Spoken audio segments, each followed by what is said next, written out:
Welcome back to another episode of Entrepreneurial Athlete, y'all. I'm excited about this one. Again, we have another guest with us and sharing his story. Not to get too much into it because he's going to tell you all about his journey and everything. First off, my name is Phylesha. I am a business coach where I help former athletes turn entrepreneurs, start, grow, and scale their business, especially by streamlining their operations and automating their workflows. And I'm excited, of course, about this because, as you all know, this is a passion project of mine. This is where we talk to other former athletes turned entrepreneurs, and they just share all about their journey, about being an athlete, and then how did they get into entrepreneurship. So today, you all, we have Kaz, and I am honored to have you on, Kaz. And so tell the people, tell us a little bit about who you are, what do you got going on? First off, I want to say thank you for having me on. It's an absolute pleasure and honor. I am looking forward to this conversation and just being able to provide value to your platform and also get some valuable wisdom from you. So, uh, yeah, but I want to say, as an entrepreneur, it's a very up and down road and journey.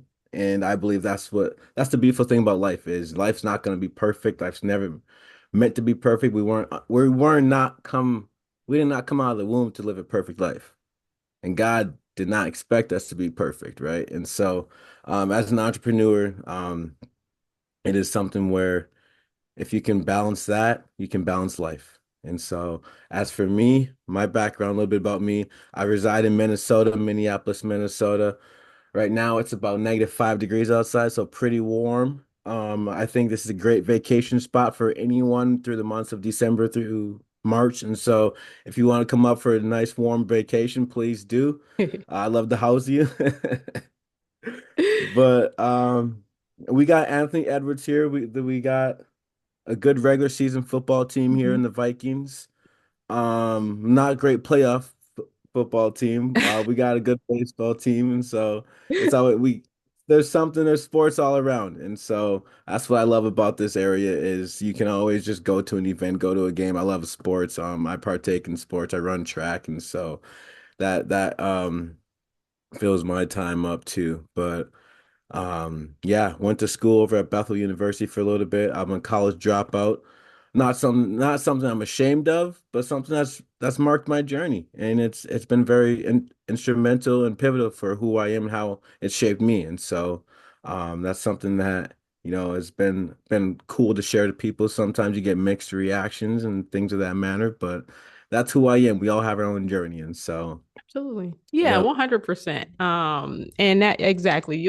That's how it's been shaping you, right? You wouldn't even be where you are now if it wasn't for your past. And so anyway, but I do want to kind of mention here, you said that the your football team is not really an NFL playoff team. Well, I would joke and say that you're more than welcome to come over to the Steelers side, but we've had a rough end of the season, and I'm not even gonna bring that up right now because I'm pretty salty about it, honestly. And we just lost to the Ravens, and it's a whole thing. But nonetheless, though, glad to have you on.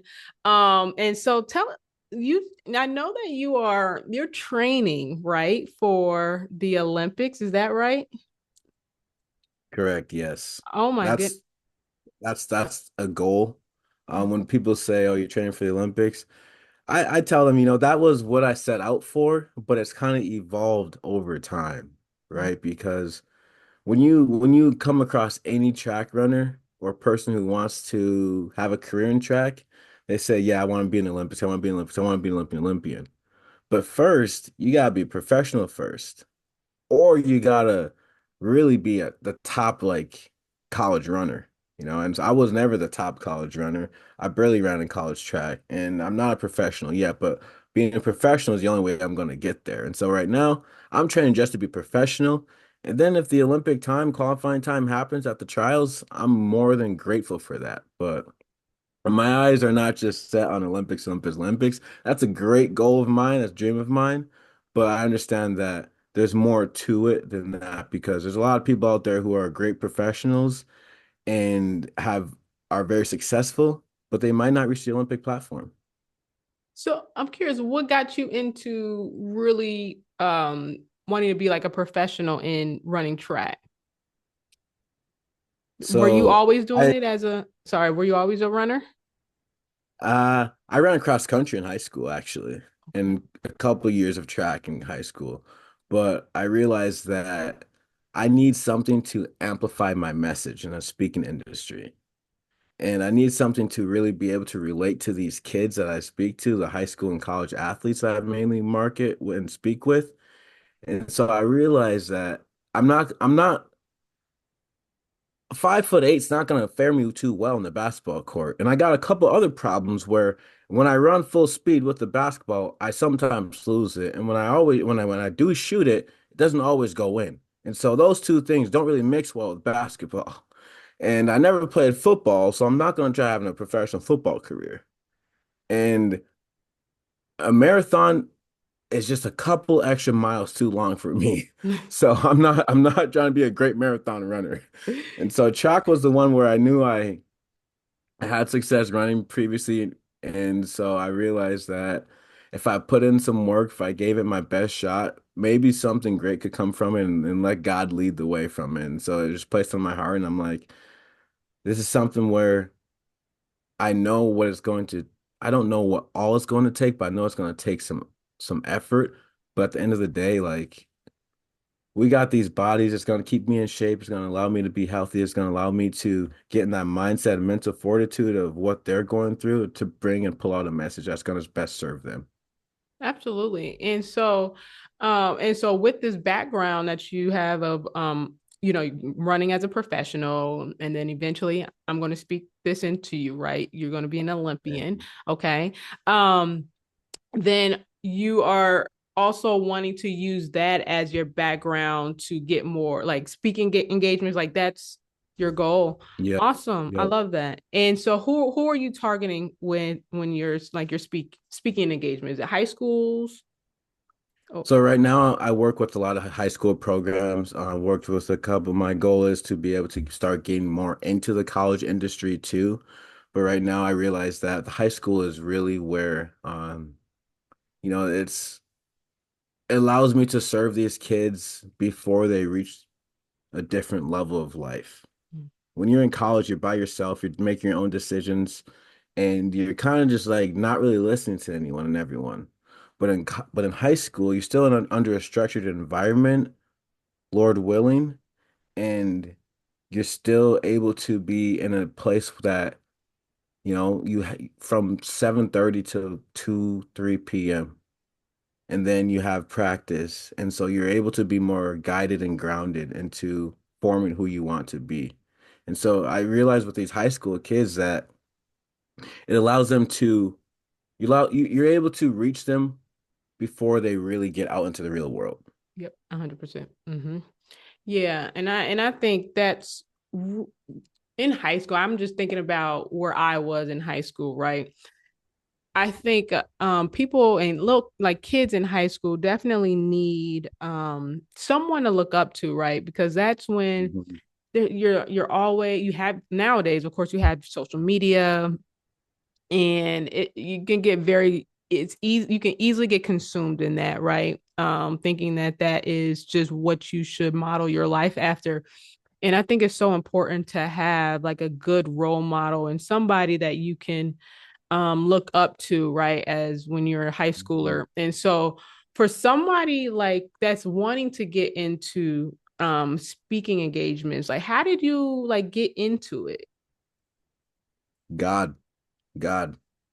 Mhm. Yeah, so it was it was all God. I mean, I had an internship at ETS Performance, shout out ETS, Minnesota, and I was a personal trainer there in my internship. And I went to school for business marketing, but I was searching on, I think, Indeed. It was probably like back in 2020. I'm like, you know what? Let me just go into different environments environments, learn different things and add to my tools and add to my bag of what I can and can't do. And so I got an internship with them for about 4 or 5 months, and I really developed a great relationship with the director of operations there and the guy who brought me in. And he told me, he's like, I want more people of our color to be able to be leaders in this world. You may not have the credentials like the other guys here who are interns or who are actually wanting to be in the personal fitness and the training, but I want other people who look like us who are black to be leaders out there. And that's the reason why he brought me in. And so we developed a great relationship through that. And so about 4 months later, back in the fall, he asked me if I wanted to come back, intern again and do more stuff. I was like, nah, man, like that's not really for me. Like I want to be able to actually get my career going in sports marketing.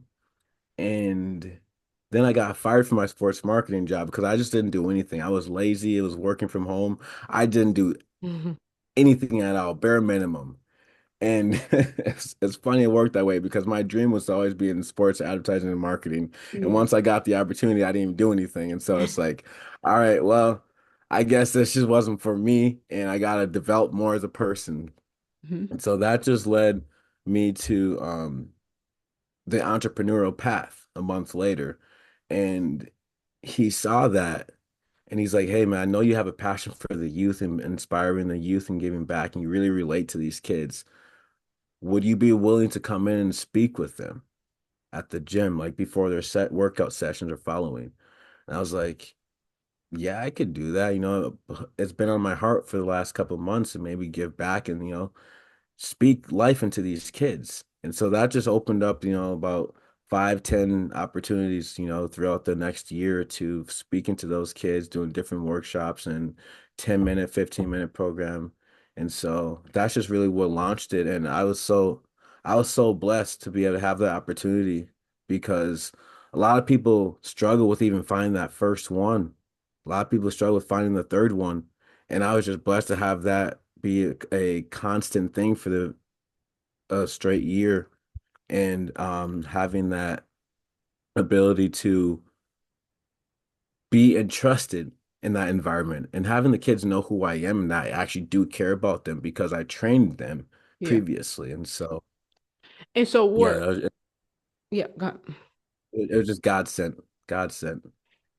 100%. And hearing your story, was that all from the same, like the guy from your school, the school that you just mentioned, were all of your bookings from just his connection? Or what were you just getting like calls or something based off of that one speaking engagement that you did? So throughout that time, I would say my first engagements, honestly, like I'd probably say my first 10 engagements were really just at ETS performance, just the gym that were I was had, and so and I'm glad that it worked out that way because it allowed me to really understand and how to craft a message. Mm-hmm. Because I still think back on my first one, and like that's one that I'll never delete from my phone or YouTube because that one's like your first is always the most important one. It's the most special one, most one that's always heartfelt. And so I remember the first one. And I look back and like I didn't even know how to craft a message. I didn't know how to prepare. I didn't know how to answer questions from the audience. Even though it was only like 7 kids, it was still something that was impactful. Mm-hmm. And from then, it's just like throughout the next year, he just kept on having me come in and opening up time for me to speak to these kids. And a short 10 minutes goes a long way, right? I mean, you look at these speakers out there, keynote speakers, they get 30, 45 minutes. And if you can't do 10 minutes, it's going to be very hard for you to do 30 minutes, 40 minutes, or a full hour in front of a full school audience. And so it definitely set me up and allowed me to find a flow, find my message, find my niche audience, and allowed me to craft like what my strong suit was and allowed me to really pull something that I saw from the kids and what the words resonated with them into now when I do get booked at different schools, different programs, I know like, all right, here's what they need and how they need it. Mm-hmm.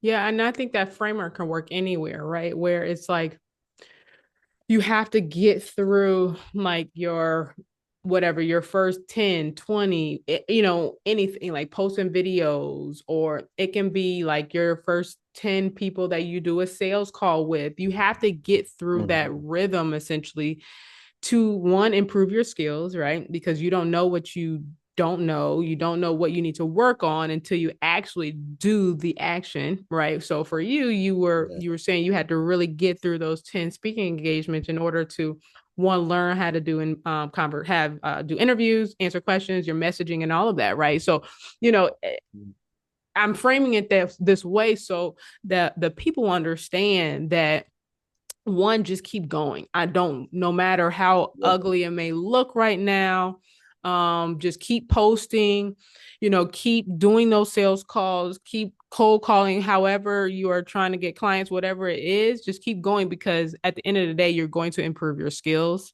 as long as you're consistent Mhm. with it, you have discipline, right? Because and just yeah, anyways, just keep going. So but I do want to ask though, because you brought up a really good point. So do you believe that connections are very important to reaching the goals that you have for yourself? Because I know you said that for you, it was one person that really was in your circle at some point that really saw something in you and took a chance on you basically and asked you to speak in front of these kids. And so how important is it for you to like develop relationships to, basically what I'm trying to say is to how important it is to build relationships and reach those goals that you have for yourself. I believe connections is huge. Honestly, it's especially in the business world, but as you go throughout life, it's important for you to develop connections and develop relationships with a variety of people in all aspects of life and in many different industries. You might not work in that industry for long, you might not work in it ever, but it's still important because where you currently are is not where your final condition will be. Yep. Mm-hmm. And so if you go into something thinking that okay, this won't serve me, this can't add value to my life, you're already selling that opportunity short. You're not going into it with the right perspective, with the right mindset. You're going into it thinking that, all right, I'm too good for this, right? Like when I got the opportunity, okay, 10 minutes, man, give me 30 minutes. No, give me 10. That's all I need. I don't know how to do a 30-minute message. I'm grateful that my first opportunities didn't come for a 30-minute message. I'm not even sure. I think my first opportunity to even tell a 30-minute message probably didn't come until after like a year and a half of speaking. Mm-hmm. Sometimes I'd get 5 minutes. Like that's all you need. And so I believe that connections are huge because they can open the door for so many different things. And like it might not be right away. It might be in 5 years. It might be in 6 months. It might be the next day.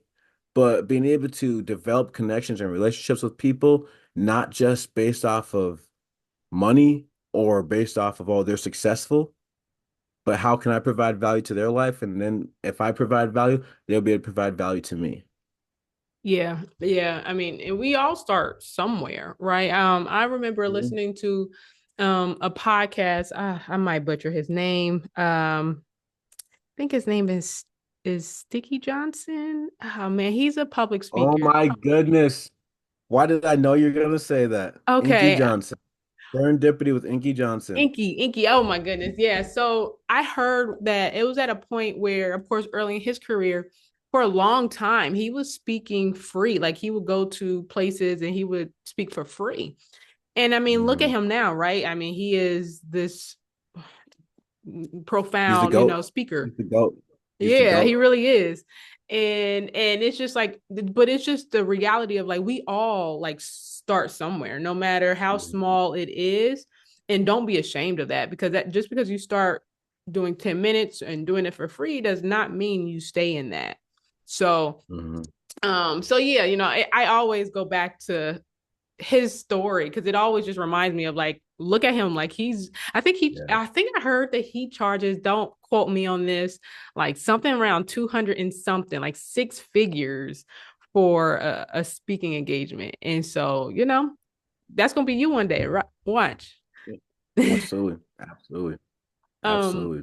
cool. So where do you see yourself going now? Like you're running, you're speaking. Where do you see yourself going in your business career? Man, I really just see myself going as far as God wants me to go. And I believe that's very far. You know, I have a company called BU Athletics, and what I do is I work with college athletes across the nation, and I'm in the working of being able to process that and evolve that into having an academy.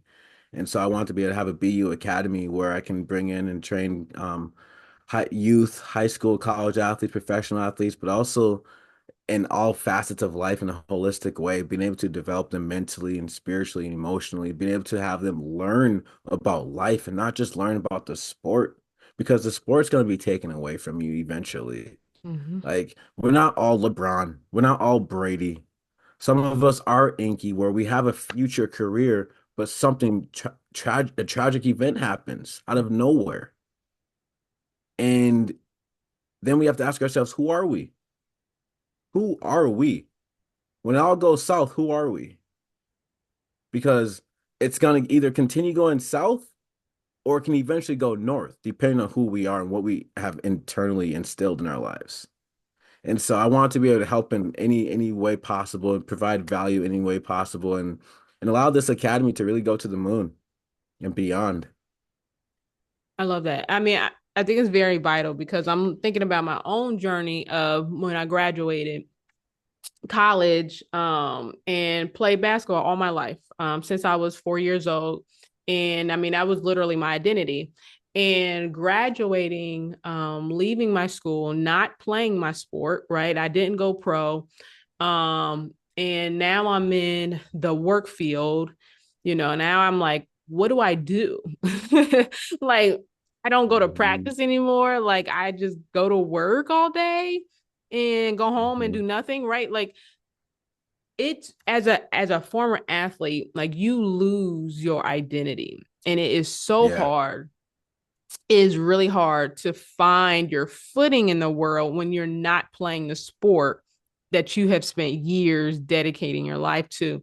And I know, and I remember like it took some time, it took several years. And I think you having that platform to really kind of just mentally help people, athletes, spiritually, all holistic, a literal holistic view of like just who you are, is huge because mentally is just what we lose after you lose your sport. It's really devastating. And some Mhm. people might think it's I'm being dramatic, but it really is a real thing.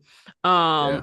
And and I don't even know really what I did to pick myself up. But I think I did was just I threw myself into just something to keep myself busy. And that was Yeah. my career at the time. But honestly though, if I had a resource to kind of just walk me through what I was going through, I would have been able to pull myself out of that a lot sooner. So I do see like you're doing some good things with these kids because it's really, it's really hard. It really is Yeah. hard. And so I love that you are doing that with BU. Is it BU? B Yep. Yep. BU? I love Yeah. that. And so you are also training these athletes as well on top of, oh wow, okay. I like that. And Yeah. are they mainly high school kids? Yeah. So Nice. um well, I do speed and agility work with middle school and high school kids. And then I coach high school track too. And so honestly, it's crazy because everything just revolves around sports for me. I mean, it's been that way since I was young. All the books I read were sports. Everything I was interested in was sports. And it's funny that it just works that way. And like, I never thought it was gonna be track. I never thought it'd be a track route or things like this, but it's turning out to be that way. So Well, I will yeah, say God's plan for us is much better than our plans for ourselves. So, yeah. yep. Amen. Amen. Yeah, I Amen. had to learn that the hard way. And it's an interesting because going down a path that you think is better for yourself and you have all of this internal issues of, being unsure of what you should do, just really just overwhelmed, right? Of course you get a little bit of that, but it's heightened when you aren't following God's plan. And the moment I decided to be obedient, that's when peace all came, right? And so, Man, peace that surpasses all understanding. amen to that. Exactly. Exactly. So, and it all, I mean, honestly, it was all within like probably like from the summer of 24 to like November of 24. And then the moment that I decided to stop being hard headed, I, that's when clarity all came. And, I came to, this is the direction I started going in with Entrepreneurial Athlete, working with former athletes. And yeah, and it's just been so much better in the form of clarity, right? Not talking about anything else, but more so like just clarity, knowing that I'm on the path that I'm supposed to be on. And I think that's important for business because if you don't have that clarity, business is already a roller coaster, right? Like you're already going to go through a lot of ups and downs, figuring out who you are, right? Figuring out what you should do. But if you're adding an extra layer of just uncertainty in a sense of, if I don't know if this is my purpose, right? I don't know if I'm supposed to be going down this path of growing this business. It's not, you don't start off well, right? And so that's why I always say to be clear on what you should do first, right? So align, don't do anything that based off of what other people are doing. So, I want Yeah. to do this business because I see someone making $10,000. Oh, I should do it now. I should also do it. Mhm. Not necessarily, Mhm. right? Like, let's take a Mhm. step back. Let's look at your skills. Let's look at your what you do now, what you're good at. Let's look at even your passion, right? Like, let's tie all of that together, and now let's lay out a game plan on what you should do within your business, right? It doesn't mean that you're always going to be passionate about everything in the business, because I don't believe you will be, but at least the high end, like, are you on the right track, right? Are you passionate about that, right? Like, you're passionate about working with middle school, high school kids, but you might not be passionate about sending emails, but that's okay, right? Like, so You anyways, must have that's done your what I research. always say that. Yeah. Yeah. That's that's the least passionate thing about it. Seeing the money get out of the bank account and emails. Yeah. Hey, and that's Yeah. what I help with. I love to automate some of those things. Hey, automate them Yeah. emails, automate the tasks that are just the mundane type of tasks. You just them admin Mhm. tasks. Just Mhm. automate those. But okay. So all right. So now we kind of talked about, we talked about your vision for BU. And you see yourself really growing, right? Having many different programs across the world and all of that, right? So have you thought about like even just like a plan in that, right? How are you going to get yourself from Minnesota where you are to like getting yourself out there? Have you ever thought of, I mean, are you going to use like your speaking engagement and kind of tie it all together and just grow from there? Yeah. I think this is something that is in the works without even my doing, Mm-hmm. right? Because well, with BU, I never really thought about doing something like this. I mean, I launched it as a clothing brand and it turned into something where I partner with college athletes. I mean, we still sell clothes, but it's mainly more focused on the leadership side of things and the NIL route of things. And so That's one thing that, has been very instrumental to the vision. Um, a speed, being able to work with speed and agility in these kids and developing them. I don't always want to be a personal trainer. I want to be able to have other people come on in and do that. But I think that being in a gym that allows me and gives me the freedom to do my own training, my own program, that is very beneficial for me because now once the academy does open up, like I know how to process things. I know what needs to be done, how to do it. And I know the what works and what doesn't work in certain areas. And then being able to bring other people out in the outside, or it's like baseball, hockey, football, soccer, basketball, lacrosse, any of those sports that can come on in with that. And we can train them in the speed and agility program, but also in the strength aspect too. And then having the background of coaching, right? Being able to say, hey, I know that life is more than just who you are as an athlete. As I previously stated, this is an opportunity for me to come on in and have them come on in and say and see the background like, hey, I think I'll always continue speaking, right? I mean, right now it's a something that I find myself doing for life and having the ability to do for life. I don't And as a speaker, you don't always have to be doing 5 days a week. You can do once a month, once every other month. Once you get good enough, Inky level, ET level, it's like you don't gotta be up there. Just coach. You can coach people along. Like I'm in Inky's program right now, the Next Level Speakers Academy, and so I view him as a mentor to me. I have not met him yet, but Lord willing, that will be soon someday. But he's someone who's really been instrumental to my growth in my life. And so I just see everything right now that I'm doing, just preparing me for the academy. Mm-hmm. The people I meet, um, the connections I make, like a lot of the college athletes I work with, whether they're in want to be doctors, lawyers, nurses, whether they want to be business people, whether they want to be coaches or personal trainers. It's like they're always going to have a role, and I always make sure to stay connected with them and make sure that they know I care and love about them and support them. Like I go out to my athletes' games every year, whether they play in Seattle, whether they play in Arizona, California, Tennessee, like.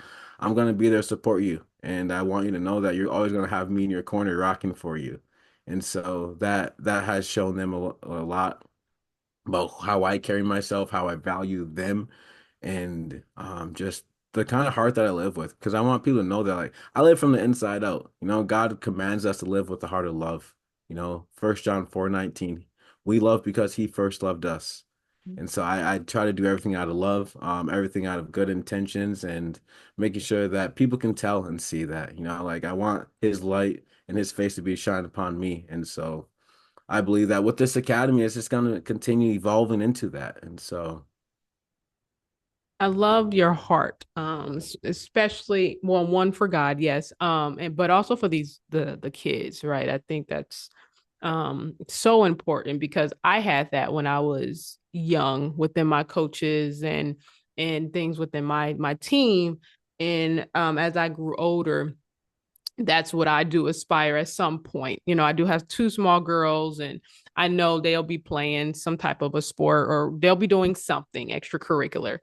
And I do know that that's something that I want to make sure that they are surrounded by, right? When it yep. comes, if it's their coaches, whatever the case may be, like I still want to be a part of that and want to do that for not just my girls, but also for the other girls. I mean, for their teammates and all the things. And so that's really, really beautiful. So just kind of wrapping up here, Kaz, what is like a skill set that you have found that is very important for you for growth or for anything? What do you want to leave for the people to know?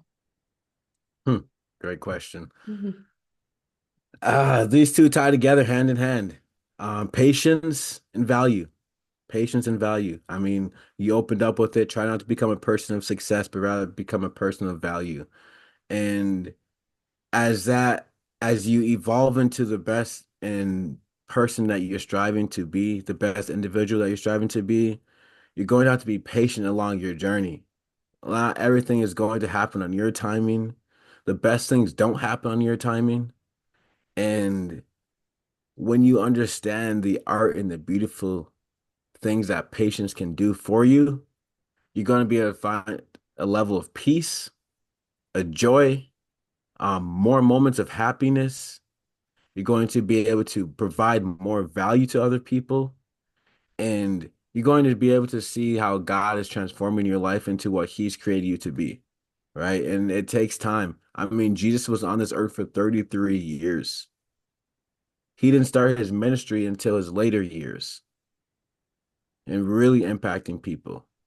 It takes time, it takes patience, and at the end of the day, you have to be willing to give yourself some grace along the way. Because as an entrepreneur, we know it's not easy. We know there's going to be some bumps along the road.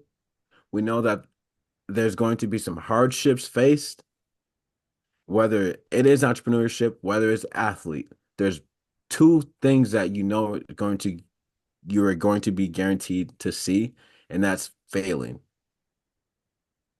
And when you do fail, you have to be patient with yourself. You have to give yourself grace, and you have to know that you still are valuable, regardless of what kind of failing or failure wants to do to you, because everything is happening for you, not to you. And so understand that life is a game of patience. Don't settle. Don't settle. Certainly don't settle. Be content and grateful, but still go out there and go get yours and make what you want out of your life happen. But have that patience along the way. And you will see so much value being added. Yes. All right. Thank you. I love that. And so last thing, where can they find you if they want to book you for a speaking engagement, or if they just want to work with you in some way? How do they find you?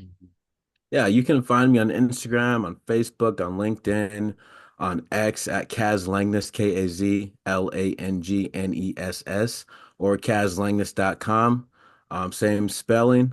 You can also look at our athletic page with the college athletes, BU Athletics, so BEYOU Athletics. And yeah, or just email me, Kaz at KazLangness.com. And so would love to be able to work with you, would love to be able to provide value to you, serve you the best way possible, and connect with you. Awesome. All right, y'all. Well, I will make sure to put all of that in the description so that you have the contact details and things. So we had a great conversation. Hope you all got something out of this. And so I will check you in the next episode. Peace. Appreciate you.